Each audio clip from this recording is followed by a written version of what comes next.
Product management skills equal life skills. Product management skills are life skills. Being good at product management makes you good at life, or at least managing life. There was a post that I read on LinkedIn that sparked this whole idea for me. Hear me out. One of the greatest things about product management is that the skills you develop don't just make you a better PM, they make you better at life. Whether it's making smarter career moves, managing personal projects, or just getting more done, PM skills are life skills. And I could not agree with this more. I'm currently in a phase of life where I'm juggling a lot of things, and not just now, but I reflected on the fact that I always turn almost every aspect of my life into a little project. It could be a little mini project, but I turn it into this thing that I tackle and I solve and I creatively design for and I actively manage and I prioritize. And when I read this quote, I was like, wow, one, I already do this without even realizing. But secondly, product skills are actually life skills. And I just want to talk a little bit about that today. I want to focus on some of those key skills that I think are critical to being a good product manager, but also are going to help you very much so in managing life. So let's get into it. Skill number one is prioritization, which is fundamental to any product work and any product manager's day to day. I also think prioritization is essential to managing all the various aspects of your life. And I like to think about my life like this gigantic, very complicated product. And each aspect of my life is like a mini product. And that mini product has lots of features. So my health is a product, my career is a mini product, my wealth and finance is a mini product. Typically, I will call it my sort of life pie, but I also think about it in terms of products sometimes. And just like a product manager knows you can't do everything, you need to focus on what's going to drive customer value. You need to know what is going to actually distract you from achieving that, focusing on growing commercial outcomes, aligning with business strategy. You know those things that are anchoring you to help you with your prioritization. I think our life, like our goals, whether you do annual goals or quarterly goals, I think our goals are that anchor. But when it comes to prioritization, goals are not enough. You need to think about what you need to prioritize or not prioritize, almost more importantly, on a daily, weekly, monthly, quarterly basis to actually help you achieve those goals, or in the product world, those like the strategy or the customer outcomes. So that's how I think about prioritization. It's more of the tangible aspect of the tangible habits or systems or things that you will do and will not do, the distractions you will limit yourself from to actually help you achieve that bigger picture. Now, I have spoken about my goals many, many times on my channel. I do it with a Kanban board.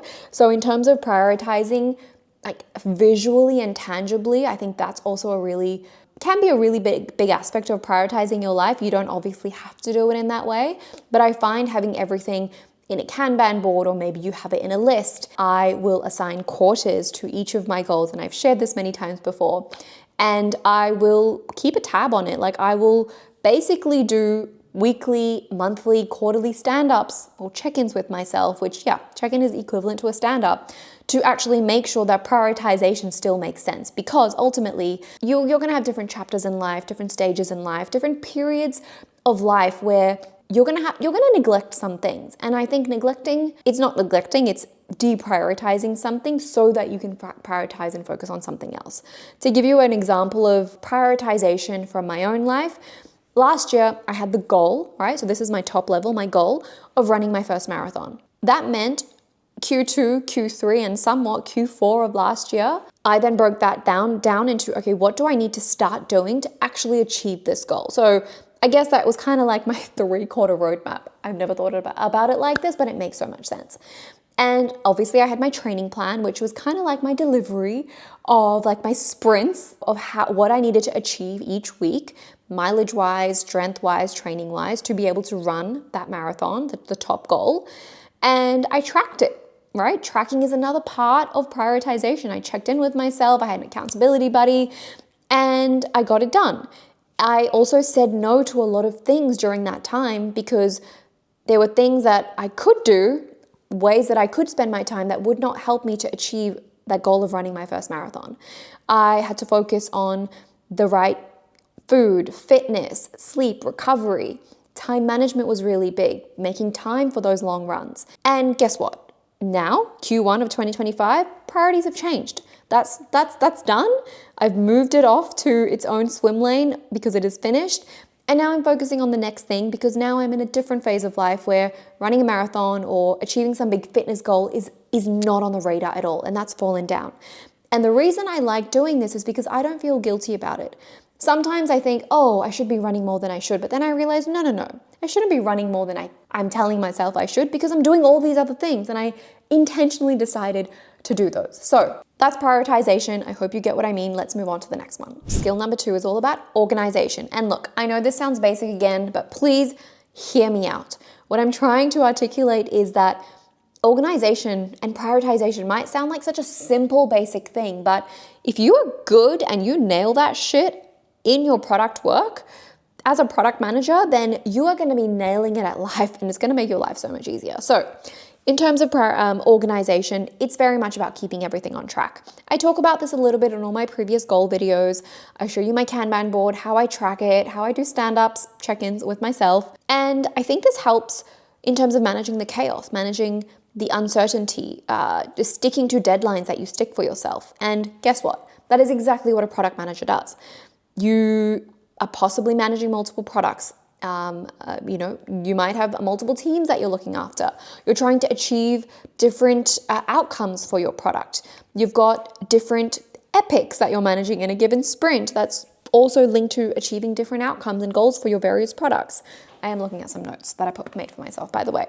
And yeah, you're ultimately probably dealing with deadlines. So the life application here is that without organization and without tracking, you do not know what is going on. And each to their own, but I'm a big believer that if you don't write down your goals, if you don't track your goals, if you don't check in on yourself and on your goals, you're less likely to achieve them. But it's not just about goals, it's also about anything else you might be doing in life. I said at the start of this video, I think, that I turn everything into a little project, and I absolutely do.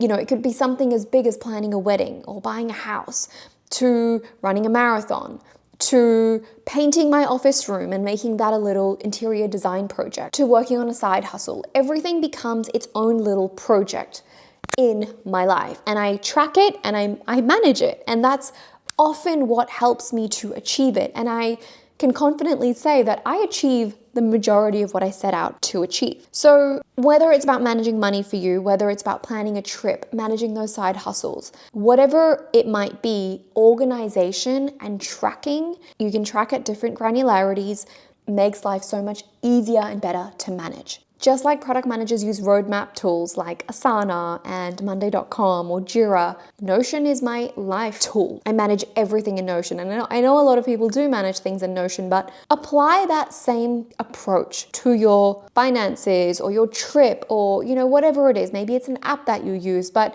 try and take some of those tools and techniques and organize your life in that way, and you will be more on track and you'll probably achieve more. Communication, maybe you're buying a house and you are communicating with the agent. You've got to play sometimes a bit of a mind game there. Communication is everything, is what I'm trying to say. It is everything. Partly why I love making these YouTube videos is because it forces me to work on my communication. And while sometimes I can ramble a lot in these videos, trust me, I take away something from that every single time. And I try to write a script more than I did last time so that my thoughts are a little bit more succinct. But it forces me to communicate in ways that otherwise I'd probably just be sitting here watching TV. And communication as a product manager will test you, communicating with different types of people who are experts in their own discipline. The way I communicate with a designer versus an executive versus someone super technical, maybe like a security architect, or versus sales versus marketing, a customer, it's completely different. Whether it's a decision maker on the customer's end or they're like the user on the customer's end, completely different once again. Different personalities also. You have to communicate with people differently depending on their personalities. Do they have an ego? Do they have an incentive, especially when it comes to work, and especially large organizations, politics come into play, and you do have to use communication as an art of getting what you want. And I think that is incredibly, incredibly useful to life. All right, number 5, I kind of mentioned this one before, but it is emotional intelligence. It's about navigating people and navigating conflict. As I just mentioned, product managers are dealing with different types of people, different or competing interests, competing motives, politics, obviously, sometimes as well, emotions, relationships. It's not often just about the facts. It's not always logical. There are so many of these other factors at play. Exactly the same in life. So I feel like this point is very much related to the last point around communication, because if you have that emotional intelligence, you can then, tweak how you communicate with someone. Everything in life is about communication and understanding things from someone else's perspective. Just because you understand something from someone else's perspective doesn't mean you are a pushover or you need to change your view on something, but the fact that you could potentially use that to improve a relationship with someone, to resolve a conflict, to handle some sort of personal conflict. A simple example is, instead of arguing, you can think about, why are we actually arguing here? Why is it that this person is actually arguing with me? And thinking about things from their perspective then changes how you might then approach and communicate with them. And look, emotional intelligence is a whole ball game of its own. I think sometimes people have it and they don't have it, but I certainly think it's something you can work on. I think some people are just naturally better and always will be more gifted with EQ. I do believe I am very gifted with EQ, and that's partly why I'm so good at product work, because I always say this, if I've ever had an interview for a product role, I will say, put me in front of anyone, any level, any discipline, anyone, and I will talk to them kind of in their language. And I think that's a super skill. It's what can really make you stand out. And I believe that's a super skill, and I believe that makes me a superstar. But having to do so much of that in my work life has naturally made it really, not easy, but natural for me to do that, seamless for me to do that in my personal life, but also vice versa. I'm naturally empathetic. So, having that intrinsic EQ, I think perhaps also helps me with my product work. But emotional intelligence, irrespective of any role, any job, any career, I think is fundamental. All right, I've got a few more because I could probably keep going on, but I might rapid fire through the other 3. So the other 3 skills that I believe a product manager needs to have that very much are useful in life too: decision making, analysis paralysis, choosing the right path going forward, execution, turning ideas into reality, and last but not least, resilience, dealing with uncertainty, dealing with setbacks. When you are working on a product, when you're working on a team, when you're working in a complex environment, I don't need to spell this out. You are going to be making micro decisions to big decisions, so many decisions on a daily basis. Big ones, small ones, some require more time, others you can make on the fly, but having some kind of system, framework for making decisions, especially when you do not have all the information, when decisions are high stake, how you deal with that from an emotional and stress point of view. And with life, you're gonna have decisions that are really important and critical, like career pivots, buying a house, who you marry, it's big financial investments. And then you've got your tiny decisions that you make on a daily, weekly basis. So the way that I think about decision making, both in product work and life, is that there are reversible decisions and there are irreversible decisions. I think that might also be called like a type 1 or type 2 decision. I could be wrong. But the fact that if you can make a decision quickly that you can reverse, it's much better to do that than to take a really long time, because you can undo it, versus taking a really long time, which maybe you should do for a decision that is irreversible. So I try and apply a similar framework to decisions, regardless of what they are and regardless of whether they're product, work, or life decisions. Execution, as I mentioned, turning ideas into reality. I'm not going to go too much into this one because I think it really speaks for itself. I think as a product manager, as your job, you have to take an idea, you have to go from inception to reality. And I think that becomes a skill, and it's something you get into the momentum and flow of doing. Like, you want to see progress, you want to see movement.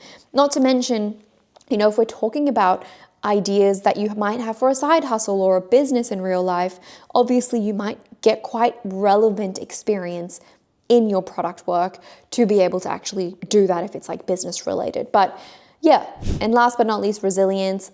I think a lot of roles require resilience, maybe some more than others, and failed projects, pivots, changing priorities, working with difficult people. Those are all setbacks in different ways. And we deal with uncertainty and setback in every aspect of life. So those are some of the key skills that came to mind when I thought about what I need to do as a product manager and the shit that we all have to deal with in life. And I realized, I think I'm actually pretty good at all of this stuff. And, it can be both ways. Maybe my product experience has really helped strengthen me with these skills in my personal life, maybe a little bit of vice versa. So those are the skills that I wanted to share with you that I believe every PM has or should focus on getting very good at, because they're going to help you in life, and then potentially vice versa as well. Comment below if you agree with me, if you can think of other skills that you realize, I have to do this a lot as a product manager, and guess what? I use it in my day-to-day life as well. Also comment tools, like, do you use Jira or do you use a Kanban board in your day-to-day life like I do? And do you prioritize aspects of your life? Like, do you have stand-ups with yourself? I do know people do stand-ups with themselves. Do you have stand-ups with your significant other? I forgot to mention, I have implemented a Kanban board for me and my partner, and we project manage the hell out of everything we've got going on in life. So that's been a game changer for us as well. So anyway, that is it for this video. It's a rambly one, it was a chatty one, but it was one that I felt was really inspired to make. I hope to see you in the next video. Thank you so much for watching if you got this far, and I will see you in the next one.